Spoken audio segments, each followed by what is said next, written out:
just need to be able to move the mouse. Yeah. So I put it back in. All right, I'll talk nice and loud. All right, heads up. Remember to bring your laptops on Thursday. And don't tell me you've already done the evaluation. You got to come anyway. So, we compared jackups to semis to drill ships. Know why one is more appropriate than another. Example, semi-submersible. Much better in rough weather. Drill ship, greater deck load. Jackup, no motion of the sea. So no motion compensator, no riser, nothing of that nature. We just drive conductor pipe into the ground, which I didn't talk about. Should know what preload tanks are and when we use them and when we don't use them. We talked about several different types of jackups. We talked about the mat for soft bottom conditions. We talked about the cantilever. We talked about the combination cantilever and slot. Just know the difference between them. I gave you jacking down rig move procedures for jackups, so make sure you're conversant with that. Again, we're going to bebop all over the place because this is the nature of a final exam. You should know what air gap is. You should know what a raw water tower is and when it's deployed and when it's retrieved. You should know what a top drive is. We use top drives on jackups, so we can disabuse you of that notion that we don't.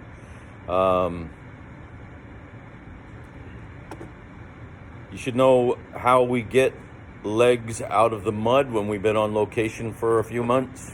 We call that jetting.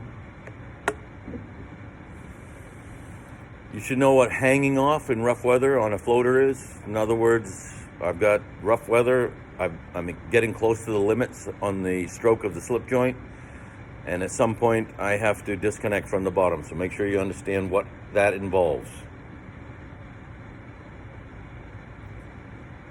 You should know what a CATA tool is, cam actuated drill ahead tool, in jetting operations, not jetting operations for the legs, but jetting operations for running our surface casing. I gave you the conventional way that we did it with permanent guide base and temporary guide base, and then after we explained that, we went into why we jet, so we can reduce the number of round trips to the ocean floor in deep water. You should know what overbalance is. You should know what a high viscosity pill, a high vis pill is, and why we use them.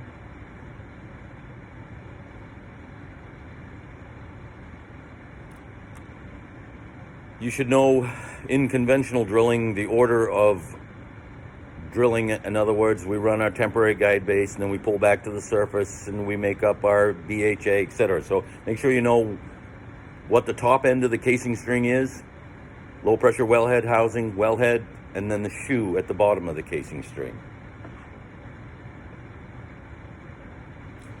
You should know what a utility guide frame is. It's historical now, but I want you to know what they are. You should know the primary means of well control. I sort of beat it into you since January. It's always going to be the hydrostatic head of your mud. You should understand how riser is constructed. You have the main channel, which is 18 3/4 ID, and then you have on the outside of that, you have your kill and choke lines, your riser boost line, and you have your hot line, your conduit. You should know the difference between slick and buoyant riser. And you should understand that riser wall thickness varies according to the depth at which it's deployed. The greater the depth, the greater the wall thickness of the riser. I think I mentioned this before, but I'm not sure how much I emphasized it. It's just something I need you to learn, is that riser management is a big thing offshore.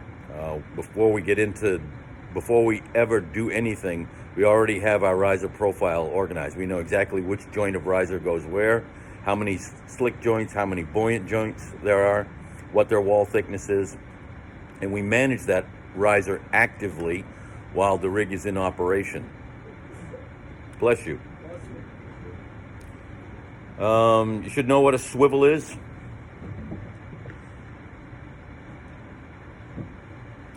You should know how we, and I just mentioned it a moment ago, how we handle the rig's motion, vertical motion in the risers or telescopic joint. So you should understand that the top of the telescopic joint is going to be your inner barrel. It's attached to your diverter. And your outer barrel is going to be attached to your riser tensioning system. And we tension the riser because we don't want it to collapse. You should know what the kill and choke lines are for. We got there yet the other day on our last lecture when we were talking about well control. We opened the choke, the fail-safe. We had several methods of solids control, meaning being able to remove cuttings and adjust our mud properties. The biggest particles are the shill shakers, and then we go progressively from there to sander, desilter, maybe mud cleaner, and then centrifuge. We listed a bunch of requirements or functions of drilling mud. Make sure you know them. Obviously, the most important one is mud weight for well control, but it also cools the bit and it lifts the cuttings back to the surface. What is the material that gels, causes the mud to gel when the pumps are shut off? Bentonite, right. What do we add for weight? Barite. All right. And the other powder that we keep on board, because we store that in big silos, there's a third powdery substance. Cement, or as they say in the oil field, cement. You should know the different types of mud pits and what they do.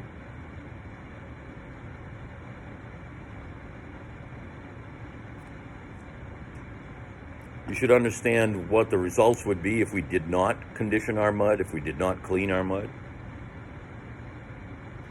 I haven't tested you over this, so I'm going to add a little bit. I'm going to ask you a couple of questions about directional drilling. Methods of kickoff. The most common being the whipstock and the milling of the casing, but we can also use a bent sub. So you should understand what the bent sub is. And it would be used in soft formations. You should understand how mud pumps are put together and what their function is, where they take suction from, where they discharge to. Those of you that work offshore will eventually get into the mud pump room. It's a good idea to bring your flashlight and trace those systems.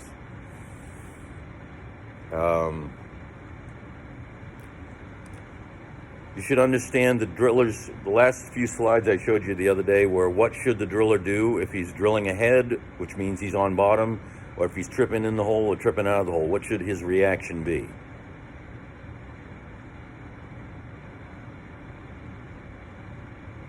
When a driller picks up in preparation for well control, he wants to make sure that the shear rams are not next to the tool joints, because that's very, very hard to cut and he probably isn't going to be successful.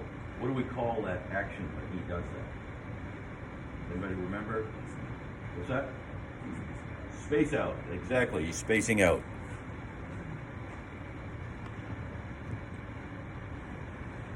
The derrick, you should understand how it's constructed, what it's capable of with regards to overpull, long strings of casing, things of that nature.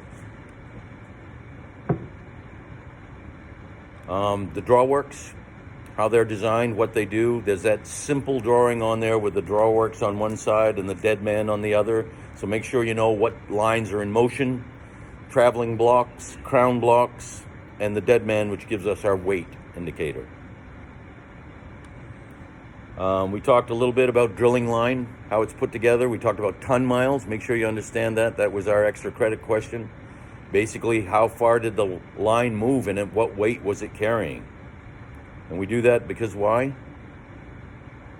It's going to wear the line over a period of time. So we're just going to take the worn line and pull it out one end, unwrap it off the drawworks, and pull new line in from the storage reel where our dead man is. You should know the different areas of the drill floor. For instance, the V-doors, they allow you access to and from the drill floor. You should know what the setback area is. You should know what the fingerboards are.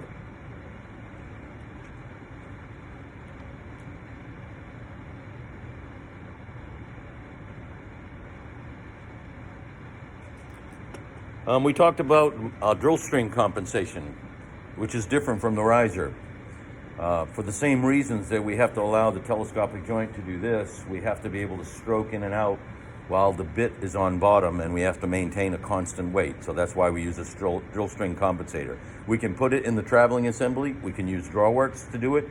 We can use a crown compensator, but all of these are ways to make sure that you maintain constant weight on bit while you're drilling. Because if you're doing this, you'll be making a trip really quick to change the bit, or probably making a trip to fish. You should know basically when we get back to that, Derek, about guide rails and traveling blocks and drilling hook and that sort of thing. We talked about drill pipe, how it's constructed. We said it's fusion welded, right? Or friction welded, which means they actually spin the pipe and just push it onto the tool joint and machine it afterwards. If I remember it tonight, I'll put a video of that I found for you. So know all the features of drill pipe. What's the setback, upset, internal upset, external upset, what the tool joint is, what the tube is, problems that we can have with drill pipe, such as over torquing of the pipe, and just in general wear, erosion of the pipe. I tried to emphasize to you that it's one of the biggest capital assets that we have on the rig. And it's one of the assets, and particularly your main drill pipe, like your 6 5/8 and your 5.5 inch, we're using it all the time. So inspection is paramount. And replacement occasional. So I'm going to ask you some questions about the different grades of drill pipe. You should know what drill collars are. Why do we use them? Pendulum effect, right? Keep weight on the bit. A couple of questions on fishing. Just tell me, you'll be able to tell me a couple of different types of fishing tools. For instance, a junk basket, a poor boy junk basket, a bit sub, things of that nature. I'm going to ask you a couple of questions about drill bits. So you've got the rolling rock cutter bit, which is probably the most common in softer formations, but you also have the diamond matrix bit, the polycrystalline diamond bits for real hard grinding formations. And we said, what's the biggest factor with regards to wear on the bits? The rate of penetration, but isn't it the weight on bit? Which is what we talked a little bit ago about, is that weight on bit. That's why it's so important that we know it. It also depends on RPM, if the driller's cowboying it with RPM.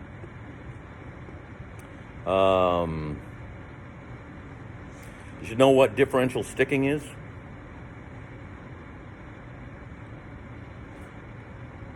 We didn't talk, I haven't tested you on it, but make sure you know what a string shot is. And make sure you know how a free point indicator works.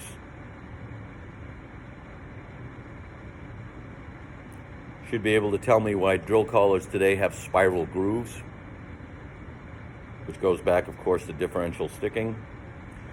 We talked a little bit about lost circulation. Why did we say that lost circulation is particularly dangerous for the rig? It lowers the hydrostatic column, right? And that reduces our weight. And that means that if we have a small overbalance and we get into the reservoir, it's chasing us back to the surface. So how do we combat differential sticking? Lost circulation. We put LCM materials in, so make sure you review that. Some of those things like Dodge trucks, right? Democrats.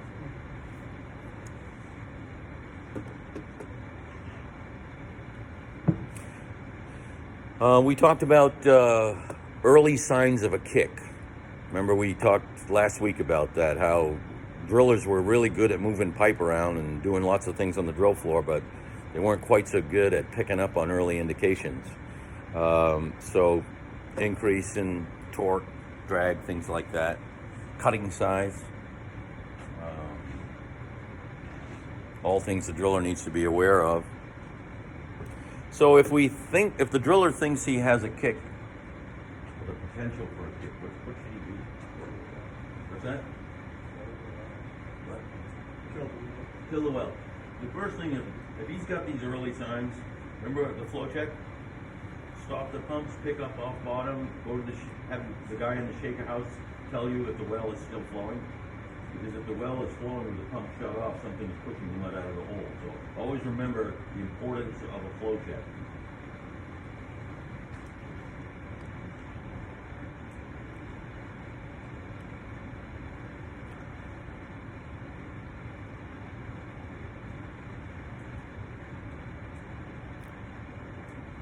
And if you know all of that, the last thing I've got is you should be able to compare the different types of drilling muds. You've got water-based mud, which we all love, because we can just wash it overboard. And then you have oil-based mud, and you have synthetic-based mud. Those last two are used in deep holes, deep water, because we want good diversity for the bait. So, Friday, I will be in your test is Tuesday at 8.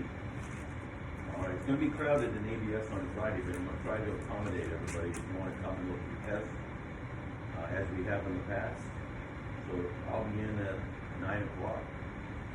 I'll pause briefly, I think at noon, because I think Mrs. Young is bringing me lunch, but you can continue to study.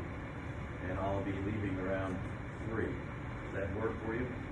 So you come in, your tests will be there, you find them out of your folders and staple them together, and then you can break out into groups and study. I'll reiterate this again on Thursday, but when you get here on Thursday, bring your laptops. You're going to do your week course evaluation. I'm always up for improvements, so if you can think of something we could do better, short of actually getting a drill ship, I'm all ears. All right. If there's something you don't like about the course, by all means say it. If there's something you like about it, by all means say that too. Yes. Will some of the questions work for you? Yes, and that's why it's so important to come on Fridays, because I base your final on your old questions. All right, they're not identical. I'm not that nice, but they're going to be based on. So if you understand why an answer was right on the earlier test, you'll be able to puzzle out what the answer is on the new one. Any questions? Fly away. Don't bother me anymore. I